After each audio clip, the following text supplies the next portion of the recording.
Salutations tête de nage, je suis le chef et bienvenue dans ce menu popcorn. Aujourd'hui on va parler du film que tout le monde attend, que tout le monde va voir, dont tout le monde va parler.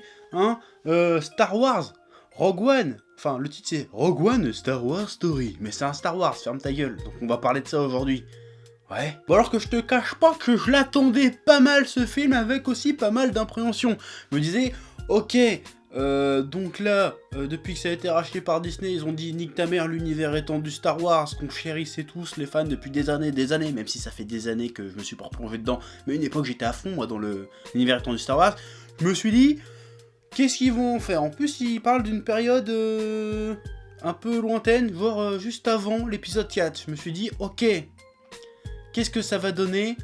Voyons voir. Surtout après avoir vu le résultat du 7. Bon, parce que le 7, j'ai bien aimé, mais il prenait pas beaucoup de risques comparé à la franchise originale, la saga d'origine. Donc on s'entend de dire, ils vont faire un truc nouveau. Qu'est-ce que ça va apporter? Est-ce que ça va être pertinent vis-à-vis de la saga? Est-ce que ça va réussir à renouveler le truc tout en nouant avec ce que les fans aiment? Ouais. Eh bien, pour moi, ce Star Wars Rogue One, il a plutôt réussi son pari. Je vais développer ça. Oui. Déjà, le film fonctionne dans l'idée de nous replonger dans la saga originelle, c'est-à-dire les 3 premiers films, 4, 5, 6, donc l'époque rebelle contre Empire. Moi, c'est l'époque que je préfère. Bon, il y a moins de Jedi, mais niveau look, niveau espèce de futur vieilli, j'aime bien ce délire-là. Et dans le film, ça marche super bien, déjà. Donc ça, c'est plutôt une réussite. Je dis ça dans le sens où ça reprend les éléments de l'univers que tout le monde kiffe. C'est-à-dire les AT-AT, les vieux Stormtroopers des familles à l'ancienne, du bon rebelle bien dégueulasse, le petit côté futur, apocalyptique, vieilli, tout ça. Ça marche bien, mais ça reprend aussi le délire Star Wars dans le scénar, dans l'histoire. Mais je vais y revenir. Dans la forme, on reste sur un Star Wars, mais j'ai eu l'impression de voir un Star Wars pensé différemment.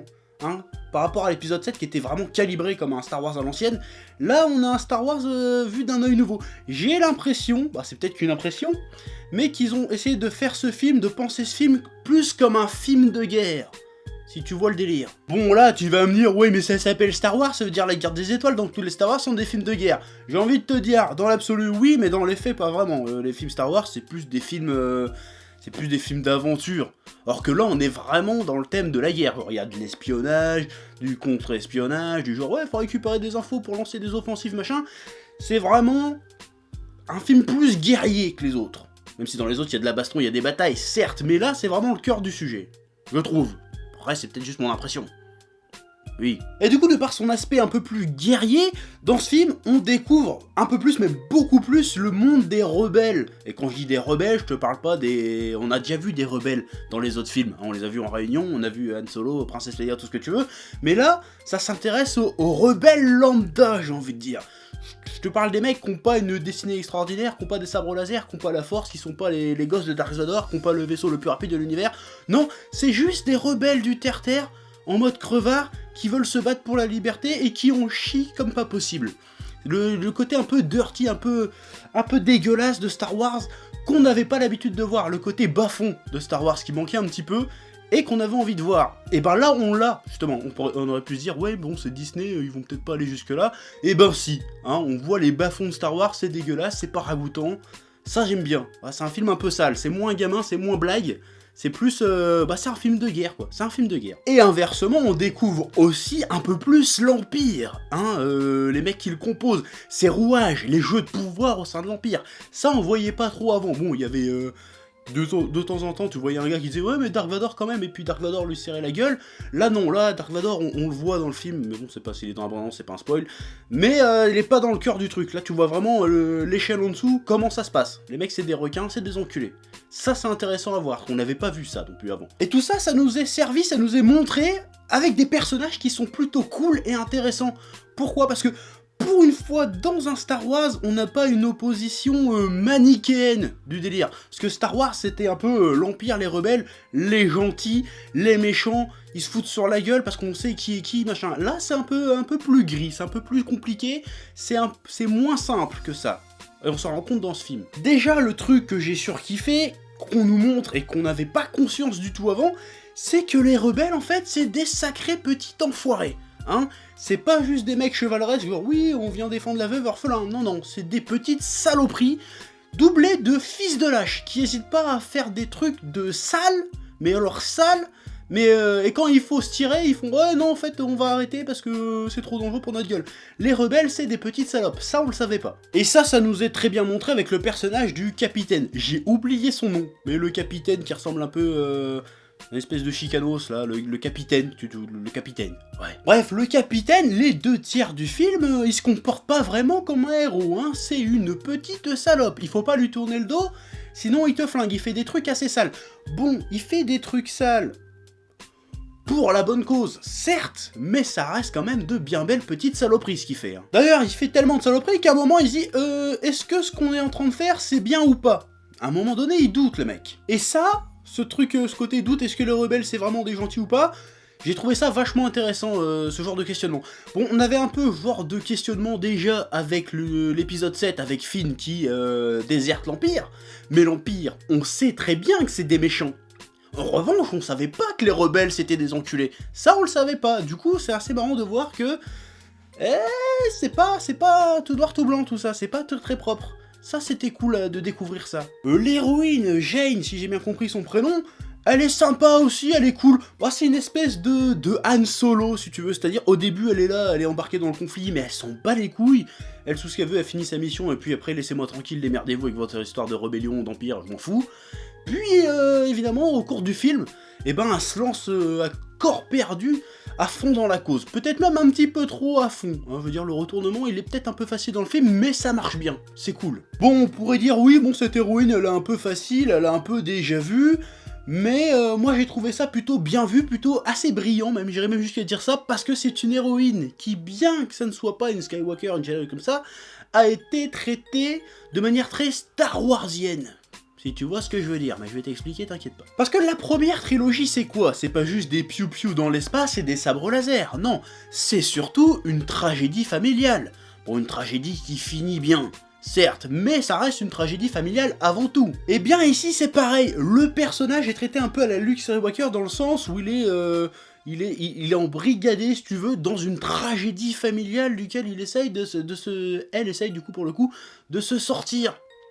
Bon, c'est une tragédie familiale qui, là, pour le coup, finit pas bien. Mais là, je te spoil pas, si tu connais Star Wars, tu sais de toute façon déjà comment ça finit. On va reparler de ce point-là après. Donc c'est cool, ça nous montre que ce film, il est non seulement...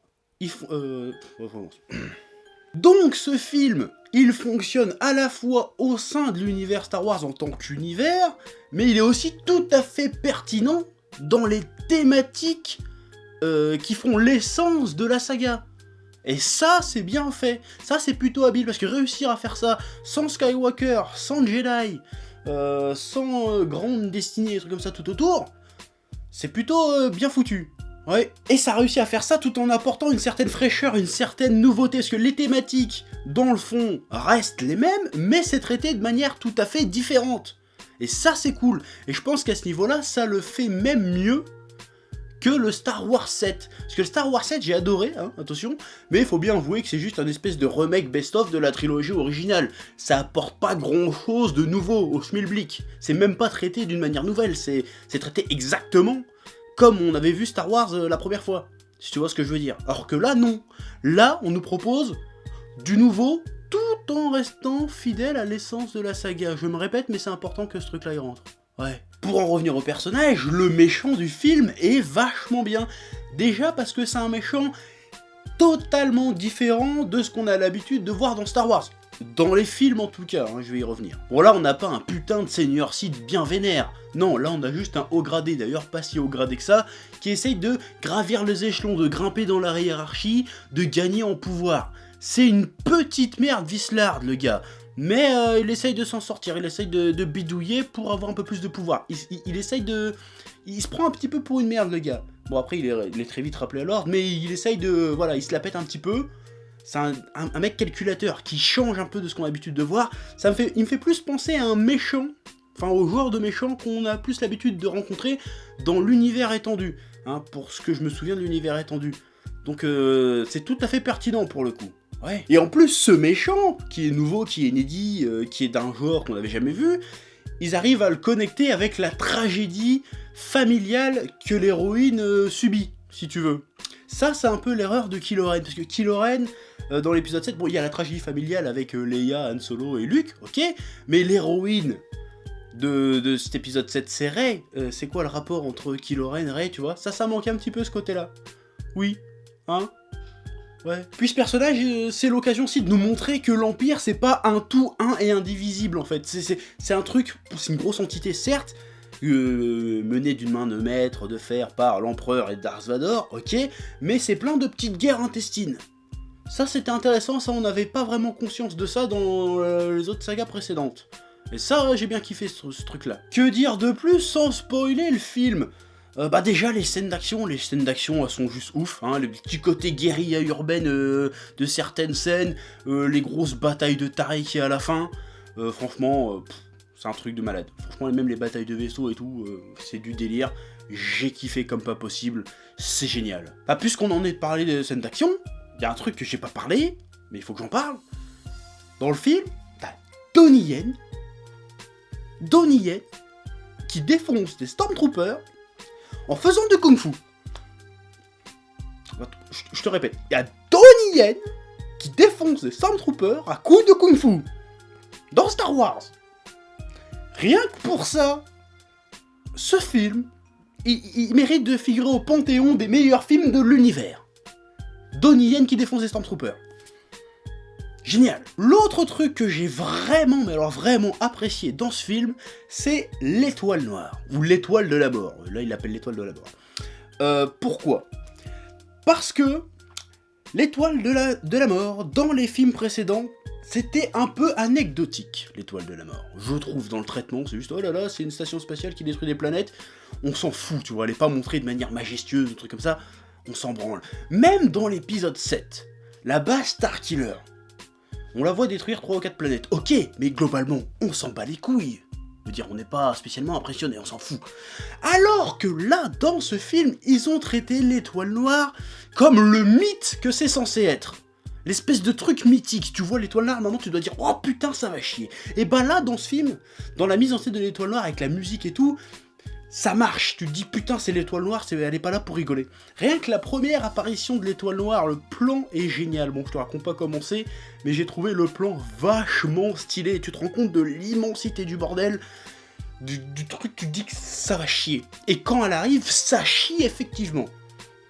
L'étoile noire est un personnage du film. C'est ça qu'il n'y avait pas dans les films précédents, et même la base Starkiller dans l'épisode 7, c'était totalement anecdotique. Là, le truc est important, le truc en impose. J'ai envie de dire, c'est même l'autre grand méchant du film, c'est l'étoile noire. Tu vois, ça c'est cool. J'ai aussi apprécié le ton du film en général. Bon, j'en ai un petit peu parlé au début, du fait que ce soit plus abordé comme un film de guerre, mais c'est plutôt sombre. C'est un film assez sombre, assez sale. C'est pas méga héroïque en fait, c'est pas du Star Wars, Star Wars c'est assez lumineux comme saga. Là on avait un truc un peu dégueulasse, tu vois. C'est comme si on sortait un peu de l'ambiance de l'épisode 3, juste avant de passer du côté féerique un peu de l'épisode 4. On est un peu entre les deux, tu sens qu'il y a une petite transition qui se fait. Au cours du film d'ailleurs, cette transition elle se fait si tu veux. Et j'ai bien aimé ce ton un peu plus adulte, un peu plus mature. Et beaucoup de gens avaient peur justement de traiter que la période Empire machin soit un peu enjolivée par Disney. Alors que là non, c'est même... bien dans la gadoue, j'ai bien aimé ce délire là. Voilà, j'ai bien aimé le ton, il y a des petites blagues, il y a pas trop. Mais globalement, c'est plus tragique, c'est plus bourrin, c'est plus de la guerre. C'est sérieux, c'est bon. Tu sens que, bon, c'est un divertissement certes, mais pas que. J'ai l'impression qu'ils avaient envie d'essayer d'être pertinents sur certains sujets, la résistance, la liberté, l'occupation, ce genre de trucs. Et ben je trouve que ça marche plutôt bien. Bon, c'est pas le soldat Ryan, c'est sûr, mais ça essaye et ça réussit dans cette volonté-là, je trouve. Voilà. Puis bon, dernier point, la musique. Putain, la musique dans le film. Bon, c'est un Star Wars, les musiques sont souvent géniales dans Star Wars, mais dans celui-là, je sais pas, ça m'a marqué. J'ai trouvé la musique vachement stylée. La musique est moins héroïque que d'habitude, elle est un peu plus, justement, elle est un peu plus dure, un peu plus tragique aussi. J'ai trouvé, mais il faudrait que je me revoie le film pour bien me remémorer le délire, mais ça m'a marqué, franchement il y a eu plusieurs scènes, j'ai eu des frissons et tout, c'était stylé, chaque putain de plan du film, il y a une musique épique derrière, C'est magnifique. En plus, c'est des putains de plans de l'espace et tout. Ça marche super bien. La musique est géniale. Voilà. Je sais pas si c'est du John Williams sur celui-là. Mais en tout cas, si c'est lui, eh ben on reconnaît bien. C'est stylé. Elle est grave cool. Je veux l'original soundtrack du délire. Parce que franchement, la musique, elle déchire. Et franchement, Star Wars, c'est aussi la musique. Tu veux faire un bon Star Wars, t'es obligé d'avoir de la putain de musique. Et là, il y a de la putain de musique. Donc c'est un bon Star Wars, c'est QFD. Qu'est-ce qu'il y a? Vas-y, viens. Bon, le film a quand même, selon moi, quelques points négatifs. Hein, bon, déjà, hormis les facilités scénaristiques habituelles. Hein, genre, oh, comme par hasard, les gentils et les méchants se retrouvent au même endroit, au même moment. Voilà, hein, bon, ça fait partie du genre. C'est pas grave. Et aussi le fait que les rebelles ou l'Empire, ils peuvent être n'importe où dans la galaxie en un quart d'heure, t'as l'impression. Genre, la bataille est déjà commencée. Envoyez la flotte! Bah oui, mais le temps qu'on arrive, normalement, il se passe du temps. Là, non, 5 minutes après, ils sont sur place, tranquille. C'est pas méga top crédible, ce truc-là. Hein? Ouais. Bon, bref, le film a, selon moi, 2 handicaps. Bon, c'est un seul handicap, mais tu le divises en 2 parties, en fait, qui l'empêche vraiment d'être stratosphérique, absolument parfait, absolument génial.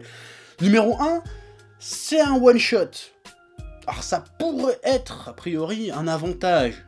Justement, parce que du coup, le récit est un peu plus léger, moins dense, certes. Enfin, si, il y a une suite, c'est l'épisode 4, 5, 6, mais c'est pas une suite directe, vu que ça reprend pas les mêmes personnages, et du coup, que ce n'est pas vraiment le même arc narratif, si tu veux. Et du coup, ça nous emmène au deuxième truc, c'est que comme il n'y a pas de suite, en fait, le film dispose de moins de temps pour développer vraiment les personnages et le fait qu'on s'attache vraiment aux personnages. Surtout quand on voit la fin. Bon, je te spoil pas la fin, mais normalement, si tu connais Star Wars, tu sais déjà comment ça se termine. Et du coup, ça a pas le même... parce que dans la saga Star Wars, tu suis Luke, Leia et machin sur 3 films. Donc t'as le temps de t'attacher à eux. Donc quand il arrive une couille à Han Solo dans l'Empire contre-attaque, tu connais le personnage. Du coup, ça te marque, ça te choque, tu vois. Alors que là, vu que en fait le film, en tant que one-shot, il doit quand même brasser tout ce qu'il faut pour que l'univers reste cohérent entre l'épisode 3, celui-là, et l'épisode 4. Mais en plus, il faut qu'il développe des personnages. Et le problème, c'est qu'il a pas le temps, je pense, de pousser assez vraiment les personnages pour que la fin ait vraiment un méga impact sur le spectateur. Bon, ça, c'est mon avis. Après, peut-être que... Mais bon, de ce que j'ai pu voir sur Twitter, Facebook, tout ça, il y a déjà des gens qui lui reprochent ça. Et je comprends ce reproche, mais bon, c'est pas de la faute du film, il va pas faire un film de 4 heures non plus. Mais voilà, ça va être un petit handicap d'être un one-shot. Parce que Star Wars, c'est pas un truc de one-shot à la base. Mais bon, pourquoi pas, ça fait aussi partie de cette nouveauté, justement, dans notre manière de penser Star Wars. Et le film le fait très bien dans son ensemble, et je pense que ce point-là, beaucoup vont le reprocher. Mais bon, tant pis. Bon, pour conclure vite fait, avant de passer en zone spoiler, c'est un bon Star Wars. J'ai presque envie de dire, c'est peut-être le Star Wars 7 qu'on attendait, quelque part. Dans le sens où, je m'explique, certes, il n'y a pas de Skywalker, il n'y a pas de suite de l'histoire, on revient même en arrière, mais il y a ce côté, on me balance un univers que je connais, que j'aime, que j'apprécie, tout en l'emmenant dans une nouvelle direction. Tu vois, dans le film, j'ai été surpris plusieurs fois. Chose qui n'ont pas été le cas dans Star Wars 7. J'ai kiffé Star Wars 7 pour ce que c'était. Je savais que je regardais un produit calibré pour me plaire. Je le savais, mais j'ai quand même kiffé. Il y avait le côté nostalgie, truc comme ça. Alors que là, j'ai vraiment eu l'impression de voir quelque chose de nouveau, de frais, d'inventif et qui prenait des risques. Comparé surtout à Star Wars 7. Parce que ici, là, je te le dis encore une fois, le ton est vachement dur, vachement adulte. C'est assez tragique. C'est sale. C'est pas gentil, c'est pas du divertissement familial, c'est un film de guerre. Et ça, j'ai kiffé. Là, j'ai de la nouveauté, là, j'ai du Star Wars, et c'est pour ça que là, c'est intéressant de voir un univers étendu, pour nous montrer d'autres aspects de la saga Star Wars qu'on nous montre pas forcément dans les films. Donc, pour ça, je dis Star Wars Rogue One, Star Wars Story, très très bien. Donc, allez-y si vous l'avez pas vu. Voilà, si vous l'avez vu, j'ai pas encore fini d'en parler, parce que là je vais rentrer dans la zone spoiler, je vais un peu raconter des trucs que j'ai kiffé dans le film, avec plus de précision. Voilà, donc si tu n'as pas vu le film, tu peux te barrer maintenant. Sinon tu peux rester et on va encore en parler un petit peu. Ouais. Bon, si t'es toujours là, tu es dans la zone spoiler, donc tu as déjà vu le film, donc je peux spoiler comme un bâtard. Bon, c'est parti. Le putain de Dark Vador! Oh putain! Dark Vador dans un film en 2016, bordel de cul. Tu vois ça? Tu jouis sur place? Bon, moi je me suis branlé dans le cinéma, je suis désolé. Surtout à la fin. Le mec, il est en mode vénère. Bon, je vais pas parler de la fin tout de suite, je vais parler d'abord de sa première apparition. Déjà, tu le vois dans son caisson, tu vois qu'il arrive, Dark Vador, la petite musique. L'autre, il fait le kikou en face de lui, genre, dis donc, je peux avoir ma promotion? Dark Vador, il fait, ferme ta gueule, bâtard. Ça, c'est Dark Vador, ça c'est le méchant bien couillu. C'est pas le Anakin qui piaille, là, dans les 3 premiers. Enfin, dans les 3 premiers, 1, 2, 3, je parle. Là, c'est du bon Dark Vador, c'est le méchant emblématique par excellence. Ça, c'était du bon Dark Vador. Et la fin, putain, quand il arrive vénère avec son sabre laser et qu'il défonce les rebelles, il était énervé. Il était énervé, moi j'étais dans le cinéma, j'étais comme ça, montré, je suis, oh putain.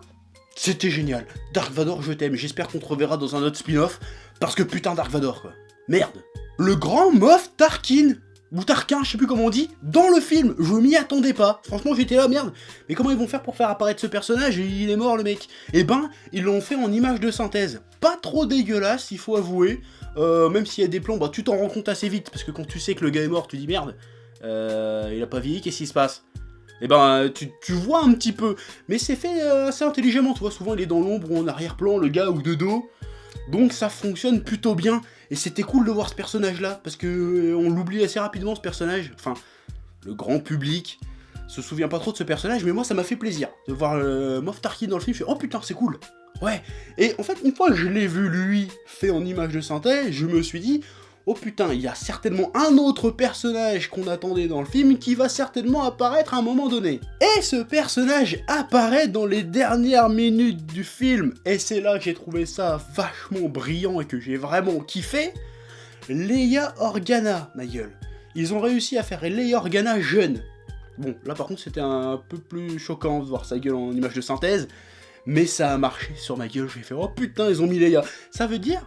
Parce que, en fait, je pensais déjà qu'on allait la voir, déjà parce que, bon, ça se passe avant, ils volent les plans, donc forcément, après, c'est Leia qui planque les plans dans R2-D2, et que l'épisode 4 commence, mais aussi parce qu'on voit son père adoptif à Leia, hein, on voit le sénateur Organa qu'on n'avait pas vu depuis la revanche des Sith, hein, qui dit « Je vais prendre la petite fille, il laisse Luke se démerder ». Tu le vois au début un peu vieilli, ce truc, tu me disais « Merde, qu'est-ce qu'il était devenu ce gars-là » Et ben, on le voit.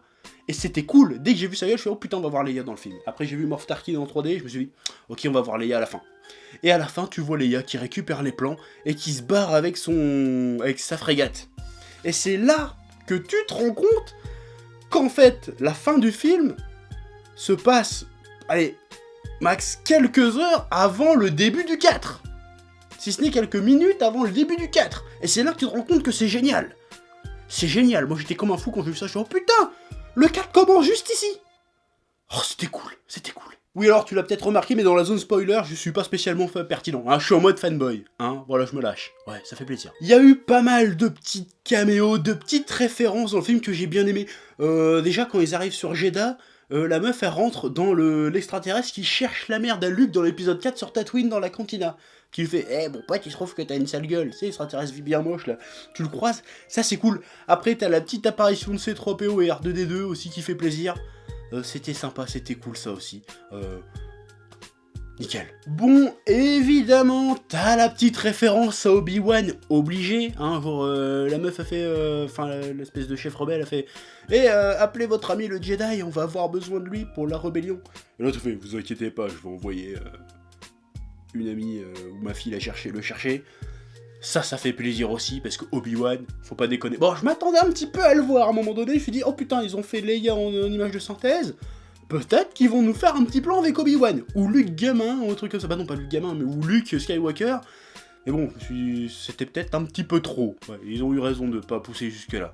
Mais mon petit cœur de fanboy a fait « Oh, je voulais voir Obi-Wan, quand même. » Ouais. L'étoile noire, bon, j'en ai déjà parlé avant, mais là, faut que j'en reparle, parce que on avait vu l'étoile noire exploser des planètes. Ok, c'est impressionnant, parce que tu vois les planètes au loin finir en miettes. Mais là, ils détruisent que des petites zones des planètes, en fait, dans ce film. Et c'est putain d'impressionnant, parce que tu te dis pas, je me suis jamais demandé, merde, ça ressemble à quoi de se faire exploser par l'étoile noire d'en bas, en fait. Et là, c'est le film 2012, mais multiplié par 150 000. C'est super impressionnant, c'est vachement bien fait. C'était une pure idée de faire ça. Franchement, j'ai kiffé tous les passages où l'étoile noire éclate des trucs. Notamment la scène finale où en fait, les Vislar, au lieu d'éclater l'espèce d'île, ils tirent dans la mer pour qu'il y ait un putain de raz-de-marée de 15 000 mètres de haut qui nique tout. Ça c'est bien vu, ça c'était stylé, ça c'est une bonne idée, à la fois de mise en scène et dans l'univers c'est pas mal aussi. Ça j'ai kiffé ça, ouais. Bon, il y a eu aussi des trucs un peu moins cool que j'ai pas trop kiffé, notamment Forest Whitaker. Son personnage ne sert strictement à rien. Je sais pas comment il a fait, pourquoi forcément il fallait mettre ce personnage là. Il fait rien, il est nul. Franchement il est pas bien, j'ai l'impression même qu'il cabotine un petit peu. On s'en bat les couilles, franchement il aurait pu l'enlever du film, ça aurait été pareil. Ouais. Il y a eu un petit moment chiant dans le film, le moment où ils sont en train de chercher le fichier qu'il faut pour piquer les plans de l'étoile noire, un moment. Je trouve que c'était un petit peu long. Voir le gars, il est là en train de faire « Oh, comment ça marche? Oh là là, explique-moi les rouages du truc, le cyborg et tout. » Enfin, le droïde. On n'est pas dans Star Trek, les mecs, on s'en fout de savoir comment ça marche. Montrez-nous. Hein? On n'a pas le temps, là. C'était un peu long, c'était chiant. Surtout le twist, c'est... tu savais que Didi cherche le fichier nébuleuse, connasse. Je le disais, j'étais avec mon pote, j'ai fait le fichier ça va être nébuleuse. Il fait ah ouais? Et bah tiens, 2 minutes après, enfin plus que ça même, parce que c'était super long. Nébuleuse, oh c'est ça le fichier. On n'est pas con, tout le monde le savait. C'était trop long, trop long. Le nouveau droïde était cool et un peu badass. Hein, ça change un peu des BB-8 et des R2-D2 et des C-3PO. Le droïde impérial... il met des mandales, il fait des punchlines, il tue des gens, il est cool. Franchement, ça c'était une bonne idée d'avoir fait un personnage comme ça. J'aime bien. En plus, dans le film, c'est expliqué pourquoi on n'en voit pas dans la suite. Hein, parce que tu vois deux Stormtroopers en train de parler, tu te rends compte, t'as vu les modèles machin, on va être déclarés obsolètes. Voilà. Petite astuce comme ça pour expliquer pourquoi on n'en a jamais vu avant des droïdes impériaux. Donc ça c'est cool. Ouais. Alors, là on est dans la zone spoil, donc je peux en parler de ça. Je trouve que le film... en expliquant un peu l'origine du point faible de l'étoile noire, si quelque part était bien pensé, balance une putain d'incohérence quand même, je trouve, parce que la première fois, ils savent que l'autre a implanté quelque chose dans l'étoile noire, mais ils savent pas ce que c'est, du coup là, il la construit quand même, il l'utilise quand même, et les rebelles s'en servent pour la faire péter. Ok, mais du coup après ils connaissent la faille de l'étoile noire. On est d'accord? Donc, quand ils fabriquent la deuxième étoile noire, pourquoi le point faible est quasiment le même? Et ça va devenir encore plus con, parce que la base Starkiller, le point faible est encore une fois quasiment le même. Donc l'Empire, ils sont quand même vachement cons, parce que, bon, à la limite, tu te fais niquer 2 fois, d'accord, mais 3 fois avec le même point faible. Bah, enfin, quasiment, il y a des variantes, hein. Il y en a qui vont être pointueux et dire, oh, c'est pas tout à fait pareil, mais c'est quand même un point qui fait péter tout le reste. Et qu'ils l'avaient pas vu dans leur plan. Je sais pas, moi je construis une 3ème base Starkiller, je dis, bon les mecs, on va chercher un truc pour voir s'il n'y a pas un point qui pourrait faire tout péter. Voilà, je sais pas, ça m'a chiffonné ce passage-là. Je me suis dit, merde, ils sont quand même cons. Même si en soi, je comprends d'avoir fait que genre en fait le père de l'autre, il était avec l'Empire, mais il était quand même rebelle et il l'a fait exprès de mettre un point faible dans l'étoile noire pour que les rebelles puissent le détruire. Mais pourquoi ils ont répété le truc? Ils sont cons. Non? Voilà, globalement, c'était génial, j'ai vraiment kiffé, j'ai beaucoup aimé, et je pense que je vais me démerder pour essayer d'aller le revoir, hein, au moins une fois. Parce que franchement, il vaut le coup, je vais essayer d'aller le voir en VO cette fois, c'était cool, c'était bien, c'était un bon Star Wars, j'ai hâte au prochain épisode de Star Wars et au prochain spin-off. Hein, par contre, cette fois, là, faudra pas déconner, apparemment le prochain c'est sur Han Solo. Voilà, là ils ont intérêt de faire gaffe, mais vu la qualité de Rogue One, je suis plutôt confiant quant au film de Han Solo. Voilà, donc c'était tout pour moi, maintenant je me tire. Allez, peace.